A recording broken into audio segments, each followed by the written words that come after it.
तो यहाँ पर जो अजातशत्रु था उसका बेटा उदयन जो शासक बना, उदयन के बारे में 2-3 प्रश्न पूछते हैं कि जो उदयन जो है उसका किस धर्म का अनुयायी था, कौन सा धर्म का अनुयायी था? ये जैन धर्म धर्म का अनुयायी था। इसने भी अपने पिता की क्या करी थी? हत्या करी थी और शासन किया था। और इसने अपनी राजधानी जो है वो अभी तक राजधानी क्या थी? राजगृह।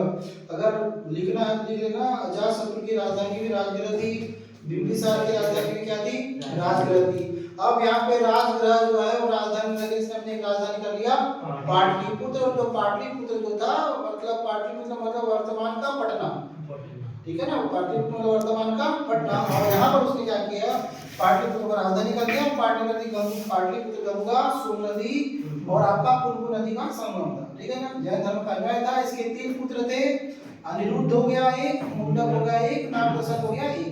इसके ही बेटे ने जब जैन धर्म का अनुयायी था तो अनिरुद्ध जैन धर्म का भेष बदल करके आया, जैन धर्म के का भेष बदल के आया। और ऐसा बोला जाता है कि जो उदयन था वो उसके पैर छू रहा था, तो पैर छूने में झुकना पड़ता है, और जैसे झुका उसने उसको छुरा मार दिया, ठीक है। और यहाँ पर वो है जो उदयन का अनिरुद्ध ने किसकी हत्या कर दी? उदयन की हत्या कर दी। यहाँ फिर से बेटे ने हत्या कर दी है, इसलिए अभी भी पितृहत्या वर्ग चला आ रहा है। उसके बाद एक राजा बना मुंडक, और उसके बाद राजा रहा नागदशक, उसके भाई थे।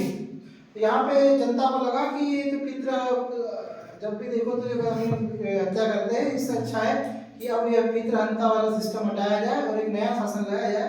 तो वहीं पर एक अधिकारी थे, वहीं पर एक कर्मचारी थे, अधिकारी थे, अमात्य को क्या बोलते हैं? अधिकारी।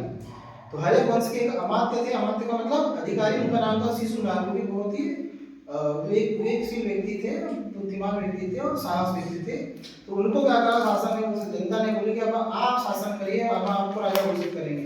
तो यहाँ पर शिशुनाग को क्या बना दिया गया? राजा बना दिया गया। और उसी प्रकार हरे वंश का यहाँ पे क्या हुआ? हरे वंश का अंतिम शासक कौन बना? नागदशक। नागदशक को गद्दी से हटा दिया गया और शिशुनाग को राजा बना दिया गया। और एक जो है शिशुनाग वंश क्या हुई है? स्थापना, ठीक है। हरे वंश का पहला शासक बिंबिसार है, अंतिम शासक नागदशक है, याद रखना। बीच में अजातशत्रु है और उदयन है। चारों के बारे में मैंने जरूर फैक्ट आते आपको अच्छे से समझा, ठीक है।